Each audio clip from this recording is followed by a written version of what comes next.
Hi welcome to soulful tales. Durgamma నీడ రహస్యంలోని 3వ ఎపిసోడ్ దాగి ఉన్న నిజం. స్కండు మళ్ళీ ఆ దేవాలయానికి వెళ్తాడు.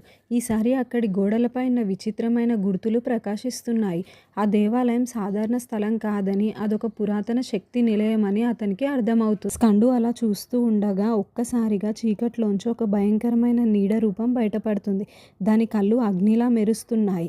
అది ఎన్నో సంవత్సరాలుగా అక్కడ బంధించబడి ఉందని స్కండుకి అప్పుడు అర్థమవుతుంది. చాలా సంవత్సరాలుగా స్కండు చేతిలో ఉన్న దుర్గమ్మ విగ్రహమే ఆ ఆత్మను బంధించి ఉందని అతనికి అర్థమవుతుంది. దాన్ని తీసేసి తాను ఈ ప్రమాదాన్ని విడుదల చేశానని తెలుసుకొని భయపడిపోతాడు. స్కండు ఇలా ఆలోచిస్తూ ఉండగా ఆ నీడ ఒక్కసారిగా స్కండు వైపు దూసుకొచ్చింది. భయంతో స్కండు దేవాలయం బయటకు పరిగెత్తాడు. చీకటి అడవుల్లో అతని ఊపిరి బిగుసుకుపోయింది. కానీ ఆ నీడ అతని వదల్లేదు. ప్రతి క్షణం అది మరింత దగ్గర పడుతూ స్కండుని వెంబడిస్తూనే ఉంది. ఆ నీడ నుండి స్కండు తప్పించుకోగలుగుతాడా? నెక్స్ట్ ఎపిసోడ్లో తెలుసుకుందాం.